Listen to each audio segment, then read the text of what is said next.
Ny zavatra natao androany dia fanomezana ny olona zany ny vokatry ny fikarohana hatramin'izay zany ny zavatra natao teny amin'ny université dia nisy fomba ratsy zay hita na ratsy azy, nisy fomba zany dia hita zay na ratsy azy dia le fangalana totanisa fanaovana fanadihadiana zay ataon'ny mpikaroka dia avy eo izy tsy hita zay voka-pikarohana nataony. Dia zay zany tao anatin'ny le projet matetika azy ity zany dia nieritreritra hoe aloha mba asiana fiverenana aty amin'ny olona zany nangalana an'ireo totanisa maromaro eo zay nanaovana ny fanadihadiana. Ny antony dia tsotra fotsiny, ny zavatra tiana atao dia fampahafantarana ny hoe ahoana ny mahamety na tsy mahamety ny azahoana mampitombo ny hareniny malagasy zany izay miaina amin'ny alalan'ny famatsim-bola azo amin'ny antsoina hoe paiement pour service environnemental. Io moa dia miala tsiny fa tsy mbola misy teny gasy malaza azy. Ny paiement pour service environnemental raha tsotsorintsika dia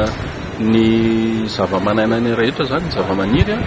dia misy karazany antsoina hoe bien. Dia raha ohatra zany tsika mankany anaty ala dia maka hazo tsika dia iny zany tonga dia hitatsika hoe zavatra azo tsapahi-tanana. Fa io ny tany ny ala ny rano dia rendre service ozy izy ny vazaha ihany koa, zany hoe izy dia mahatonga atsika ohatra ny tany zao dia manome atsika ny otrikaina rehetra zany azahoan'ny voly anankiray maniry ao anatiny, zany hoe manampy atsika zany ny tany mba azahoantsika mahazo ny sakafo. Dia amin'izao fotoana izao zany eo amin'ny sehatra iraisam-pirenena ny vola, ny famatsim-bola dia tsy voatery hoe varotra na zavatra alaina any anatiny fotsiny hoe hazo, vokatra vary etc. Fa amin'izao fotoana izao dia efa manaiky zany ny olona fa azo mena vola ihany koa raha ohatra ka misy tany anankiray afaka manome otrikaina zany ka mampitombo ny vokatra eo anivon'ny fambolena, satria zavatra ataony ohatra n'ireny banky ireny zao dia manampy atsika izy hitantana ny volantsika. Dia ohatran'izay koa ny tany manampy atsika mba azahoana mampitombo ny vokatritsika. Dia zay zany no fanontaniana lehibe ao anatin'ity fikarohan'ity hoe rehefa napetraka zany teo anivon'ny raisam-pirenena ny hoe paiement pour service environnementaux dia tena io zavatra io ve dia tena anisan'ny fanotra anankiray tokoa hiadivantsika amin'ny fahantrana. Zany hoe hojerena zany hoe raha misy vola tody aty amin'ny toerana misy atsika zany dia ampiroborobo tokoa ve zany ny ambaindainy ny ambanivohitra ka tonga an'zareo hiala amin'ny fahantrana. Dia noho izay zany dia misy tetikasa maromaro zany tsy maintsy nijerena tao anatiny. Dia misy le antsony vazaha moa hoe misy composante maromaro ao anatiny. Misy zany ny composante voalohany zany dia jerena hoe inona marina moa le harena ananantsika amin'ny lafiny azo tsapahi-tanana. Zany hoe le harena azo tsapahi-tanana zany dia hoe inona sinona daoly ny biby ao anatin'ny ala, inona sinona daoly ny vokatra ao anatin'ny ala, inona sinona daoly no mety fanampiana azo omen'ny ala sy ny tany mazava ho azy fa tsy ny ala tsy mbola misy ala eny amin'ny rivotra fa tsy maintsy amin'ny tany izy. Dia inona sinona daoly ireo karazany rehetrarehetra eo mba azahoantsika mahafantatra hoe raha ireo ary ny ao anatin'ny ala dia manan-karena tokoa zany ty toerany ity. Dia tokony misy olona zany raha ohatra hoe misy olona avy any ivelany zany mieritreritra izy fa tena maresy lahatra azy ny tokony arovana an'io dia tokony omeny vola zany, tokony mamatsy vola zany izy mipetika azy io. Dia zay moa ny anisan'le hoe ala-voaharo. Ny ala-voaharo zany tsy ataontsika fitiavana fotsiny hoe tiako ianao ry ala-voaharo dia ajanona eo, fa arovana ny ala. Rehefa arovana ny ala dia ndika zay misy vidiny ny fiarovana ny ala, satria misy betsaka ny zavatra fanampiana omeny io ala voaharo io atsika. Dia zay zany ny lafiny voalohany zany ny ahafantarana hoe inona sinona daoly ny zava-misy ao anatiny, inona ny biby ao anatiny. Izay moa le antsoina hoe ny biodiversité, zava-mananaina rehetra zany na ny rafiny io na ny biby dia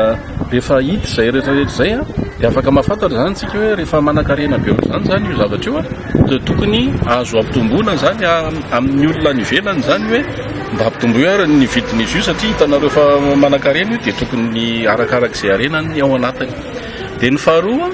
dia misy ny lafiny ara sosialy sy ekonomika. Ny lafiny ara sosialy sy ekonomika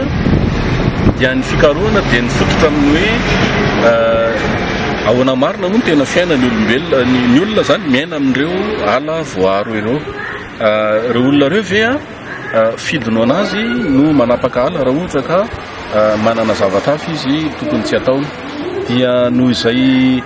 lafiny anankiray izay zany dia nanao fanadihadiana teny anivon'ny tokantrano tsirairay avy zany zay nahafantarana hoe ahoana marina moa ny tena fomba fiainan'zareo any anatin'ny ala, nasiana daoly ny zavatra ilaina any anatin'ny ala. Dia raha ohatra zany any ariona any ka hoe ity ala ty tsy azo atao intsony ny mampiasa azy dia matiatoka ohatrinona ary zao nireo olon'ireo raha amin'izay lafin'izay satria zay dia anisan'ny fanamby lehibe azahoantsika miaro ny ala. Tsy hoe arovana fotsiny ny ala dia tsy azo idiranao dia asiana polisy miandry eo etsetra etsetra fa hoe ireo olona ireo ve zay nesorona tamin'ny fampiasana ny ala dia tena tsy andeha ho antsony tokoa satria nahazo karazana hoe vola zany atsonay moa ilay zay hoe compensation zany le omenan'zareo le olon'ireo hoe ho tambiny tsy fampiasanareo ny ala dia mba misy zavatra hafa kosa omenana azy zany ho takalony fa tsy hoe tsy azo atao fotsiny io dia tsy misy vahaolana hafa zany omenana azy. Dia izay zany ny fanadihadiana natao zany ny fahafantarana hoe inona ny zavatra ataon'ny olona dia ohatrinona izay zavatra zay dia inona amin'izay ary zany ny tokony vahaolana omenan'ireo olon'ireo. Dia ny ao anatin'izay lafiny ara sosialy sy ekonomika zay dia satria efa misy moa zany amin'izao fotoan'izao izay vahaolana omen'ny mpitantana ny ala zany hoe ao anatin'izany conservation internationale ao anatin'ny banque mondiale zay mamatsy vola rehetra dia tsy vitany hoe mamatsy vola fotsiny izy hiteny hoe ndao arovana ny ala fa miteny koa izy hoe ndao arovana ny ala fa ndao kosa jerena ihany kosa le olona zay very ny tombontsony dia mba omena takalana zany verina olona ny velany zany mieritreritra hoe tsika manan-karena fa manana ny biodiversité eo fa raha izany ary dia mba jerevo kosa fa sao dia tsy mahonitra ny tombontsoa very ny mponina ety amin'ny manodidina ireo vola omenareo ireo. Dia izay zany noeritreretina ho atao zany hoe mba amin'izay fotoan'izay mba manaitra ireo mpitondra iraisam-pirenena zany tsika amin'izay fotoan'izay hoe sao dia le vola nomenareo hatramin'izay sao dia kely loatra ka tsy azahoana manonitra le tombontsoa very ny olona ny manodidina ny ala ny ankapobeny. Dia zay zany le fikarohana